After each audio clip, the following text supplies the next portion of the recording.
play ball just this once, but remember... history does not smile kindly on traitors! Gumball and Penny's relationship is toxic.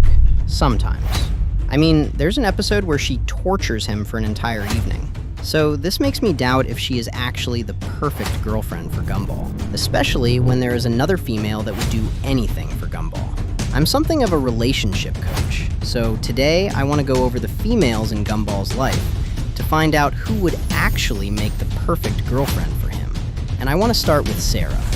This ice cream cone has the biggest crush on Gumball, to the point that she would do anything for him. She's written fanfics about him, stalked him for years, and somehow convinced him to act out her fantasies. Sure, they've gotten friendlier lately, but if I'm being real, Sarah is really unpredictable. You see, her crush on Gumball is just an insane obsession, and in the unfollow, we see how insane it is. Why? To get you right where I wanted, in the palm of my hand. Ready to commit. Sarah is manipulative and borderline insane. To her credit, she isn't evil. She genuinely likes Gumball and even helps him out sometimes, but her version of love comes with tracking devices and a lot of stalking. She doesn't want to date Gumball, she wants to own him. So yeah, she'd be a loyal girlfriend, but I don't think Gumball would survive a month. At least that's better than Jamie. Hey, quick favor before we dive back in. If you're enjoying the content, hit that like button and consider subscribing. Believe it or not, over 80% of viewers haven't subscribed yet. It's totally free, takes just a second, and helps the channel more than you know. Already subscribed? You're the best, thank you. Now, let's get back to the video. Jamie would make a horrible girlfriend for Gumball because she's toxic, and we've seen exactly what would happen if these two ever date in The Girlfriend. Roses are red, violets are blue. You are so cute. I could just eat you. In this episode, she literally forces herself into a relationship with Darwin, and then Gumball by threatening and stalking him. I baked you a cake. It's delicious. Gumball does not even share in Jamie's affections and tries his best to escape her, as her behavior is just obsessive and violent. Jamie doesn't do romance, she does domination.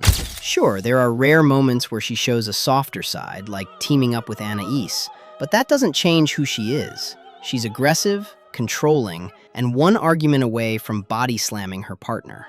Gumball wouldn't be dating her, he'd be surviving her. And I doubt he'd survive longer than a day. If you want to be in a relationship, there has to be a mutual bond of trust. Okay, so... There's more! Love is not something you take. It's something you earn. Next is Carmen. Carmen used to lead quite the thug life. Look at this. Truancy, fights, cheating. Oh no. You see, in The Best, we find out that she used to be a troublemaker at Franklin Junior High, which resulted in her being expelled. But since she arrived at Elmore Junior High, she became a better person. If Gumball met Carmen when she was a troublemaker, the two of them would have clicked, and their relationship would have been amazing. But now if that happened, they would just be arguing every day, because Carmen has become judgmental and a perfectionist, and Gumball is, well, Gumball. And their arguments would look like this. Ask your doctor and he will tell you. He? Why would you assume the doctor is a he? Is it because you assume a woman can't be a doctor? What is this? Then there is Masami. She's one of those girls who could work with Gumball, but absolutely shouldn't. Lame! You don't watch boys. You kiss them. What? In The Pressure, Gumball's already trying to keep Darwin from kissing her. And by The Storm, she's a drama queen that's helping Alan. Is finally with the right girl. The one who has always loved him. And that's Masami in a nutshell. Powerful, spoiled, and ready to mess with anyone who crosses her. She's had moments where she seems genuine, like in The Gift, when she admits she just wants to be treated like a normal kid. All I really wanted was for people to treat me like a normal person and sing happy birthday to me. Aww. There's chemistry, sure, but between her controlling nature and their mother's vendetta, this relationship would explode immediately. But that's not what would happen if Gumball dated Sussy. Don't be silly. Sussy not crazy. Sussy is weird, gross, unpredictable, and somehow one of the most genuine people in Elmore.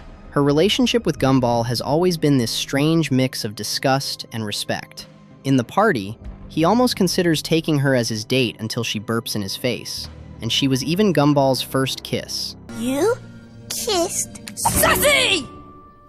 And in the Weirdo, we finally see how deep their connection really goes. Gumball starts off embarrassed by her, even calling her a freak show, but when the others mock her, he defends her without hesitation. He even tries to help her fit in, only to realize she doesn't need to.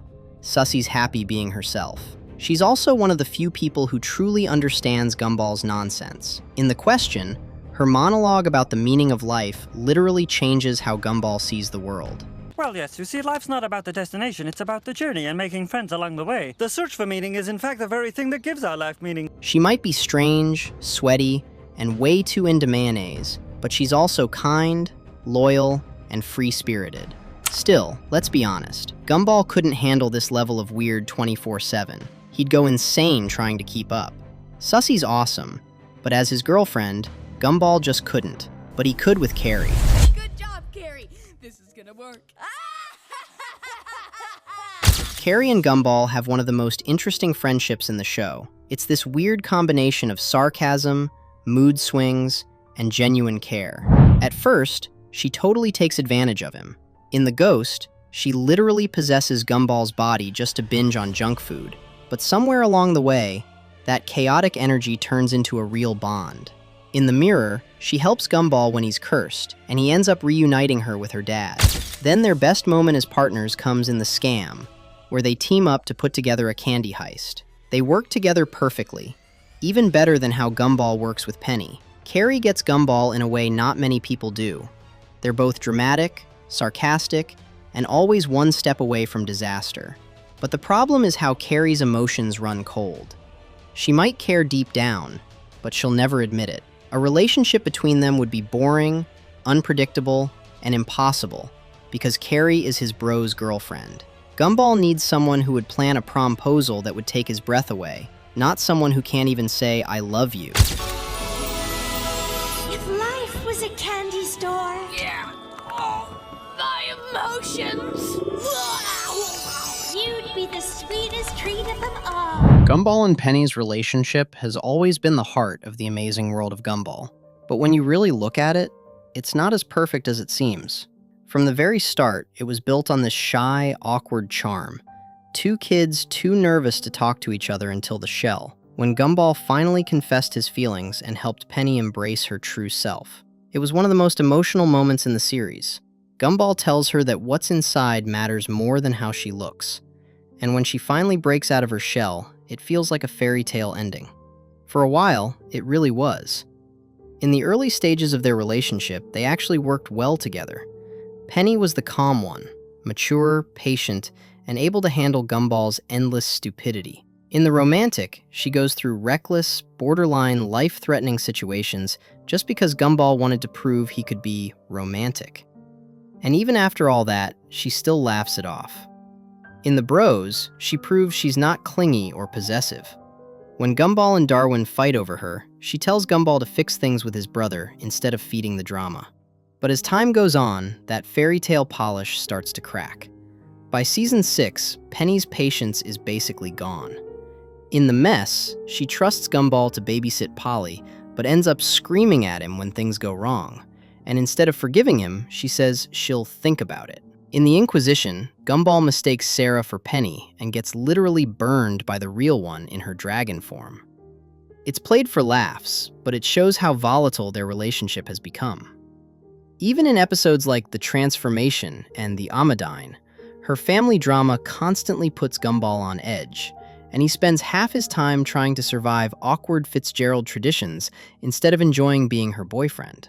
There are moments where they try to fix things, the traffic and the astrological show that they still care deeply for each other. Penny even helps Gumball through one of his emotional breakdowns, and by the end, they admit they love each other again. But even then, the balance feels off. Penny's constantly frustrated by Gumball's childishness, and Gumball's terrified of disappointing her. What used to be mutual affection has turned into a power struggle between maturity and chaos. Don't get me wrong, Penny's not a bad person. She loves Gumball and genuinely wants what's best for him, but her temper and tendency to overreact make her tough to be around. She's caring, but also controlling, supportive, but unpredictable. Their relationship started out pure and sincere, but over time it's become a test of endurance. And let's be honest, isn't that what a relationship is all about? Loving each other and still supporting each other even in the midst of storms and personalities clashing. Gumball and Penny has shown us that it is possible, even though they do it in a childish way. So who would make the perfect girlfriend for Gumball? I think it's Penny. What do you think?